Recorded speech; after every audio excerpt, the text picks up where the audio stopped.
मनीष फर्मा academy आपका स्वागत है। आज हम लोग का टॉपिक प्रोटीन है, जिसमें हम definition of protein, source of protein, properties of protein, importance of protein and classification of protein के बारे में जानेंगे। तो बिना देरी किए हुए उससे पहले हम लोग इंट्रोडक्शन के बारे में जान लेते हैं। इंट्रोडक्शन को स्टार्ट करते हैं। The terms of protein is derived from Greek word proteios, means जो प्रोटीन है एक ग्रीक वर्ड से डिराइव किया है, जो है प्रोटियोस, मीन्स प्रोटियोस नामक ग्रीक वर्ड से प्रोटीन डिराइव किया गया है। In 1839 Dutch chemist A J Mulder was first to describe about proteins, means in 1839 means 1839 में एक डच केमिस्ट जिनका नाम एजे मोल्डर था, उन्होंने फर्स्ट टाइम प्रोटीन को डिस्क्राइब किया था। The proteins are nitrogenous micromolecules that are composed of many amino acid, means जो प्रोटीन होता है नाइट्रोजनस माइक्रोमॉलिक्यूल्स होता है, जो कि ढेर सारे एमिनो एसिड से कंपोज्ड होता है। अगर डिफिनीशन को देखें, इसके प्रोटीन की डिफिनीशन को देखें तो the protein are highly weight complex nitrogenous substance which when broken down by acid base और enzyme to yield amino acid, means जो प्रोटीन होता है उच्च अणुभार वाले नाइट्रोजनस युक्त सब्सटेंस होता है, जिसको एसिड बेस अथवा एंजाइम के द्वारा ब्रेकन डाउन किए जाने पर, मतलब अपघटित किए जाने पर एमिनो एसिड प्राप्त होता है। अगर हम कंपोजिशन की बात करें तो mainly it is composed of carbon, nitrogen, oxygen, hydrogen and sulfur, but some proteins contains phosphorus, iron, iodine,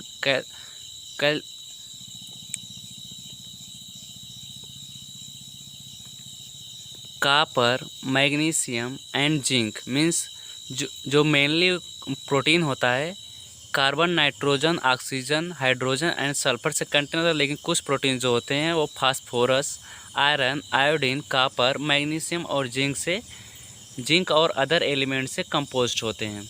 अगर सोर्स की बात करें तो इसमें एनिमल सोर्स में एग, फिश, मीट, मिल्क, चीज़, मीन्स एनिमल सोर्स में अंडे, मछली, मांस और पनीर इत्यादि में एनिमल सोर्स से प्रोटीन पाया जाता है। प्लांट सोर्स की अगर बात करें तो peas, nuts, soybeans, potatoes etc, means plant source में पीस, नट्स एंड सोयाबीन और पोटैटोज से प्लांट सोर्स में प्रोटीन पाया जाता है।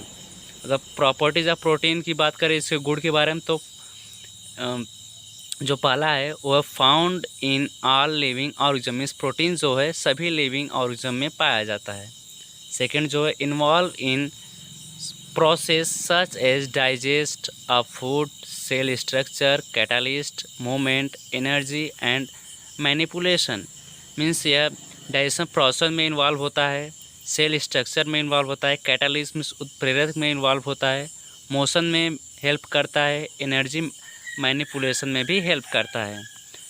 कॉम्प्लेक्स मॉलिक्यूल मीन्स प्रोटीन जो होता है वो कॉम्प्लेक्स मॉलिक्यूल्स होता है। पॉलीमर्स ऑफ एमिनो एसिड में जो प्रोटीन होता है वो एमिनो एसिड का पॉलीमर्स होता है। Long chain of amino acid are called polypeptides, means जो एमिनो एसिड का लॉन्ग चेन होता है उसे पॉलीपेप्टाइड्स कहा जाता है। एंड लास्ट इम्पोर्टेंस देखेंगे प्रोटीन के इम्पोर्टेंस के बारे में, तो जो पहला इम्पोर्टेंस है वह proteins play an important role in formation of protoplasm, means जो प्रोटीन होता है इम्पॉर्टेंट रोल प्ले करता है प्रोटोप्लाज्म कोश के फॉर्मेशन में।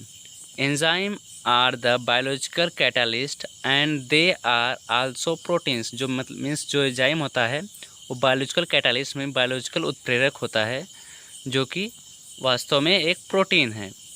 Haemoglobin is an protein, it act as oxygen carriers, means haemoglobin जो होता है एक प्रकार का प्रोटीन है जो ब्लड में ऑक्सीजन को कैरीज करता है। Gelatin is obtain by heating bones, skin and tendons in water, it is used in bakery goods, means अगर हम वाटर में स्किन, बोन्स एंड टेंडन्स को हीट करते हैं तो जिलेटिन प्राप्त होता है, जो जिस जिलेटिन का उपयोग बेकरी के उपयोग में ये बेकरी के सामान में या बेकरी के उपयोग में किया जाता है। Nucleoproteins are complex protein and act as the carriers of heredity materials from one generation to another. Means जो न्यूक्लियो प्रोटीन होता है एक कॉम्प्लेक्स प्रोटीन होता है जो कि हेरिडिटी मटेरियल्स को एक जनरेशन से दूसरे जनरेशन में कैरीज करके ले जाता है। अगर इसकी क्लासिफिकेशन की बात करें तो मेनली दो भागों में इसका क्लासिफिकेशन किया गया है। जो फर्स्ट है on the basis of chemical structure, chemical structure के बेसिस पे, मतलब केमिकल कंपोजिशन के बेसिस पे। एंड सेकेंड जो है on the basis of biological utility, means जो सेकेंड है बायोलॉजिकल यूटिलिटी के बेस पर। जो फर्स्ट है on the basis of chemical composition, इसे हम पहले देखेंगे। इस आप केमिकल कंपोजिशन के आधार पर प्रोटीन को मेनली 3 भागों में डिवाइड किया है, जिसमें पहला सिंपल प्रोटीन। सिंपल प्रोटीन वो होता है इसमें केवल अल्फ़ा एमिनो एसिड से मिलकर बना होता है, इसे सिंपल प्रोटीन कहा जाता है। सिंपल प्रोटीन भी 3 प्रकार में बटा होता है, पहला जो एल्बुमिन, दूसरा ग्लोबुलिन्स, तीसरा क्रोमामिन्स। जो एल्बुमिन्स होता है ये प्रोटीन जल तथा लवण के विलयन में विलयशील होते हैं, जैसे एग वाइट, सीरम एल्बुमिन्स। और जो ग्लोबुलिन्स होता है ये जल में तो अल्प विलयशील होते हैं, परंतु तनु इलेक्ट्रोलाइट में कंसंट्रेट इलेक्ट्रोलाइट के विलयन में विलयशील होते हैं, जैसे सीरम प्रोटीन। क्रोमामिन्स की बात करें तो ये प्रोटीन अविलयशील होते हैं, मतलब इनसॉल्युबल होते हैं, किंतु 70% एल्कोहल में सॉल्युबल होते हैं, जैसे गेहूं और जौ से प्राप्त प्रोटीन। जो दूसरा प्रोटीन है सिंपल प्रोटीन का वो जटिल प्रोटीन, मीन्स ये ऐसे प्रोटीन होते हैं जिनमें एमिनो एसिड के साथ एक नॉन प्रोटीन ग्रुप रासायनिक ग्रुप से जुड़ा होता है। ये प्रोटीन अपघटित होने के पश्चात एमिनो एसिड और नॉन प्रोटीन ग्रुप देते हैं। अगर इसके हम इसको मेनली फिर से 3 भागों में डिवाइड किया जाता है।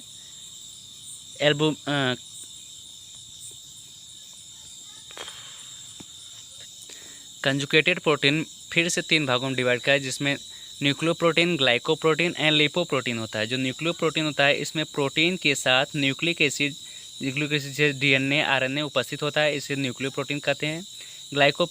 ग्लाइकोप्रोटीन में के साथ नॉन प्रोटीन ग्रुप के साथ शर्करा मतलब ग्लाइकोजन जुड़ा होता है, जिससे ब्लड ग्रुप प्रोटीन। लिपोप्रोटीन इसमें प्रोटीन के साथ नॉन प्रोटीन ग्रुप के साथ लिपिड जुड़ा होता है, मीन्स अगर लिपोप्रोटीन होगा तो उसमें लिपिड जुड़ा होगा, ग्लाइकोप्रोटीन उसमें ग्लूकोज जुड़ा होगा, न्यूक्लियोप्रोटीन होगा nucleic acid means DNA RNA जुड़ा होगा। अब जो लास्ट आता है वो है derived protein. Derived protein mainly 2 भागों में डिवाइड किया, primary derived protein and secondary derived protein. जो पहले डेराइव्ड प्रोटीन के बारे में जान लेते हैं। जो डेराइव्ड प्रोटीन है इसमें प्रोटीन के अणुओं में फिजिकल रासायनिक अथवा एंजाइम द्वारा हल्का सा परिवर्तन हो जाता है। ये 2 भागों में डिवाइड किया जाता है, primary derived protein and secondary derived protein. जो प्राइमरी डेराइव्ड प्रोटीन होता है यह प्रोटीन के अणुओं के पेप्टाइड बांड टूटते नहीं हैं, इनमें थोड़ा सा परिवर्तन आ जाता है। मीन्स जो इसके पेप्टाइड बांड होते हैं वो टूटते नहीं हैं, तो इसमें थोड़ा सा परिवर्तन आ जाता है। इससे फाइब्रिनोजेन प्रोटीन से फाइब्रिन का निर्माण होता है। सेकेंडरी डेराइव्ड प्रोटीन में इसमें प्रोटीन के अंदर पाए जाने वाले पेप्टाइड बांध अपघटित होकर टूट जाते हैं। मीन्स जो प्राइमरी डेराइव्ड प्रोटीन था उसमें पॉलीपेप्टाइड टूटे नहीं थे, और जो सेकेंड डेराइव्ड प्रोटीन होता है इसमें पॉलीपेप्टाइड बांड टूट जाते हैं। इसमें जैसे एग्जांपल में है पेप्टाइल और पेप्टोन्स।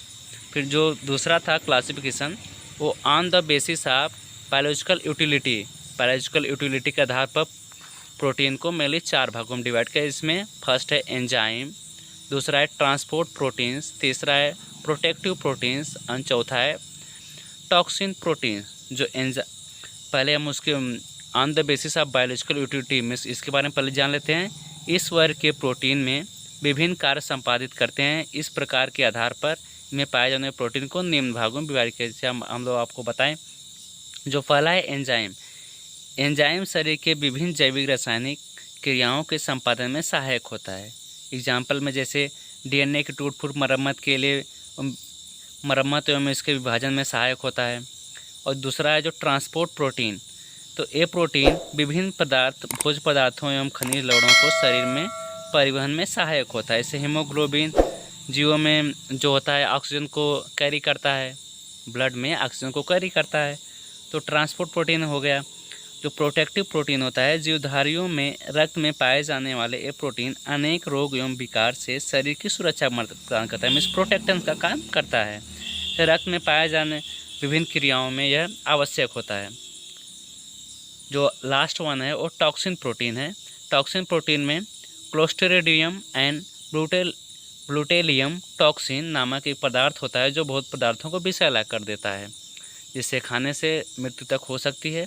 इसी के साथ ये चैप्टर समाप्त हुआ। तो ये वीडियो आपको कैसी लगी? अगर यह वीडियो अच्छी लगी हो तो वीडियो को लाइक कीजिएगा तथा चैनल को सब्सक्राइब कीजिएगा तथा साथ साथ बेल आइकन को प्रेस करना ना मत भूलिएगा, जिससे आपको मेरी वीडियो तुरंत मिल सके। मिलते हैं नेक्स्ट वीडियो में, तब तक